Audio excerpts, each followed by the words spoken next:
This week we had CPI figures which were released, and also the quarterly bulletin released a little earlier this week. We now take a look at the economic week that was. In studio with us is Wassem Thoken, Economist at Legae Securities. Thank you so much, Wassem. Great to have you on the program. Okay, so we had the quarterly bulletin out, and we had an indication in terms of the health of the South African consumer. It seems that households are looking far healthier. CPI numbers also released this week, 6.1% for the month of February year on year, from 6.3% year on year. Are those the two biggest pieces of economic news that came through that are keeping economists busy? Absolutely. In the past week, those were the real two standouts. I think on both counts, they were somewhat encouraging news. I mean, you had the CPI, as you mentioned, came out well below market expectation, and actually moderated a little bit on the year. That should give some pause to the Reserve Bank that's having the MPC meeting this coming week. And remember, in the last few weeks, we've had some communication from Governor Marcus that there was some concern around the uptick in more generalized inflation. But given that the CPI actually moderated slightly on the back of weaker food prices, and also that we didn't see a continuation of the increase in core inflation. Yeah, core inflation sitting at around 4.3%. Absolutely. So that will be taken as something of a positive sign. We don't think that this will necessarily lead to an immediate alteration of the Reserve Bank's growth or inflation forecasts just yet.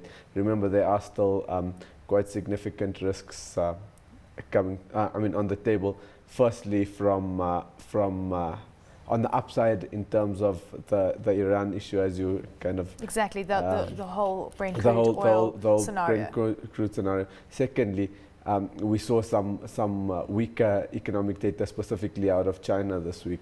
So there are still some downside risks for the global economy that could compromise both inflation and growth forecasts. How risky is the situation in China? We had the flash HSBC number, which is below the key 50 level. We know that the official PMI number that comes through from China is slightly above what we see on the HSBC front. What is your sense with regards to the number that we should actually be taking cue from? Well, the key thing to realize about China is that they still have significant fiscal and monetary space to stimulate the economy. Should there be a major fallback in their growth rate? Remember that yes, industrial growth has slowed. Yes, the PMI are showing some softness.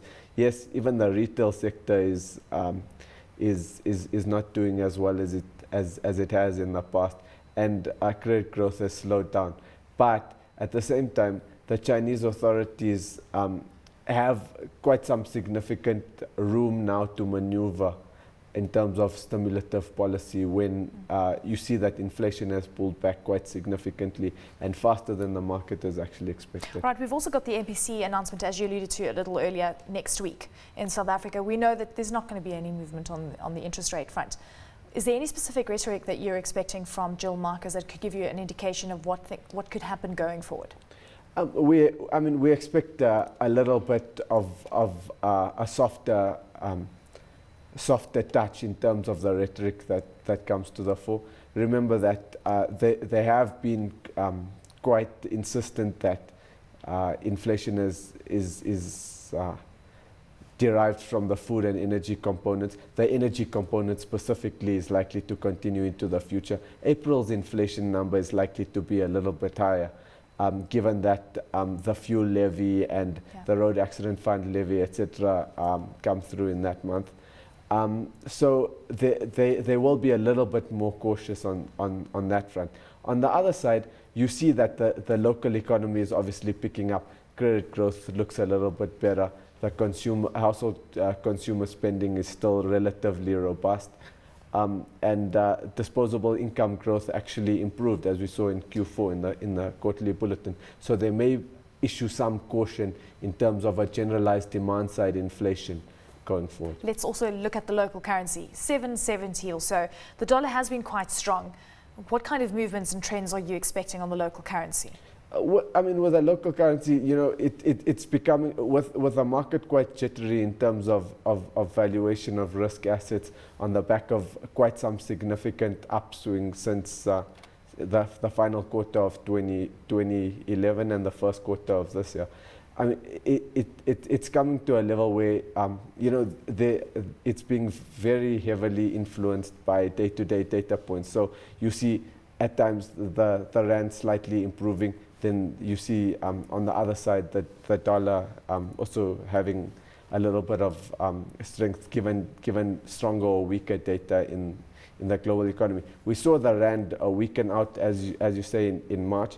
That could continue in the shorter term as concern around China lingers around a little bit more, and you saw some risk aversion in terms of the European situation as yields in Italy and Spain deteriorated. So that could have a negative short-term bias for the rand. But at the same time, in terms of long-term trends, there is some scope for rand strength continuing going forward. Wassem, thank you so much. We have to leave it there. Thank you, sir, for joining us. Hope you have a great weekend. Wassem Thoken from Legae Securities.